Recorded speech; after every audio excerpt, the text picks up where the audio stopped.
আসসালামু আলাইকুম। আজকে তো মজাদার একটা রেসিপি বানাবো।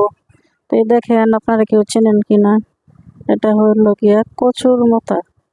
তো এই কচুর মোতাটা আমি পুড়ে নিলাম, তাও আবার লাকড়ির চুলাতে পুড়ে। তারপর এখানে আমি কিছু শুকনো মরিচ নিলাম। শুকনো মরিচটা এখন আমি বাইটা নেব।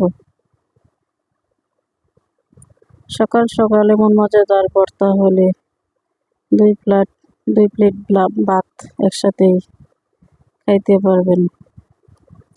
তো দেখেন আপনারা ভর্তাটা আমি কিভাবে বানাই।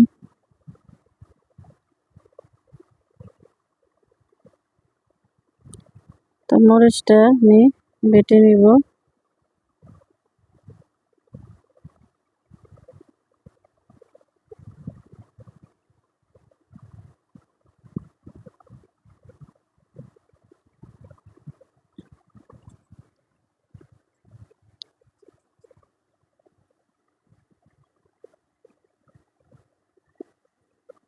এখন আমি কিছু সরিষাও দিব।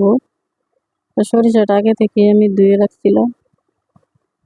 তো এখন সরিষাটা মরিচের সাথে বেটে নিব।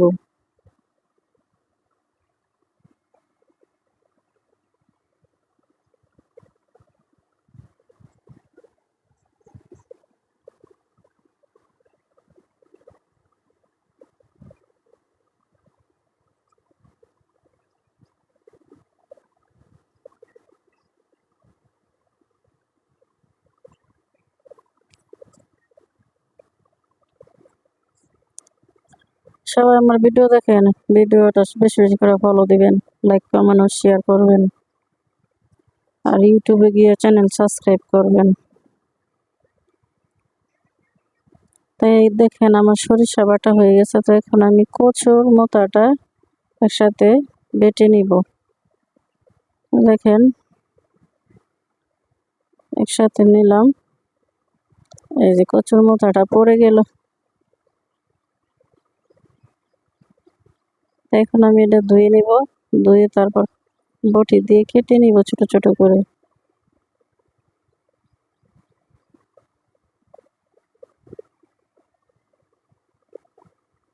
তাই বটি দিয়ে কেটে নিলাম। তো এখন বাটা সুন্দর হবে আর পড়ে যাবে না।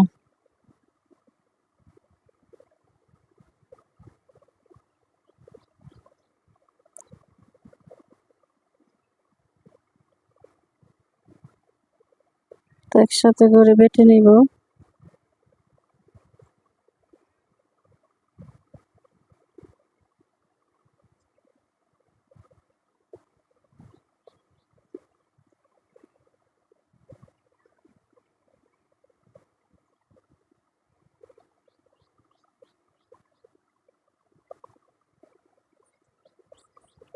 তো কচুটা আমার বাটা হয়ে গেছে। তো এখন দুইটা পেঁয়াজ নিলাম এখানে, আর কয়টা চাশনি পাতা নিলাম, একসাথে দিয়ে বেটে নিব।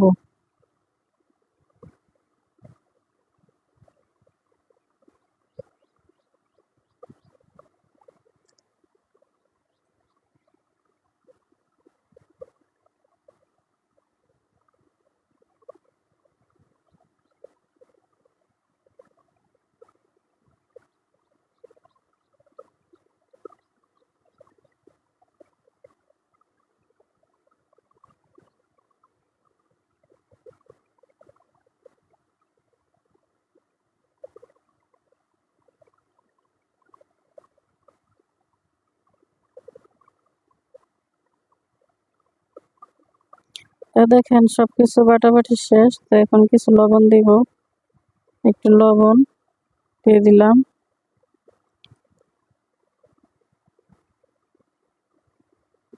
সরিষার তেল দিয়ে দিলাম।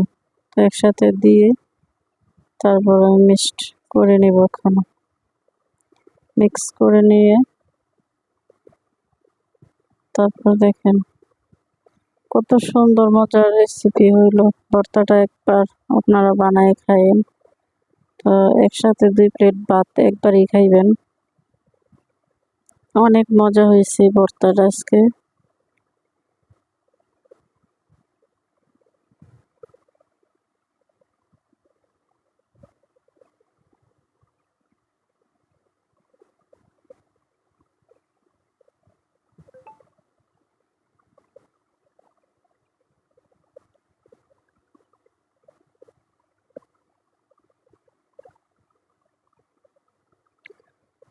তো ধন্যবাদ সবাই, যারা যারা আমার ভিডিওটা কষ্ট করে দেখতেছেন।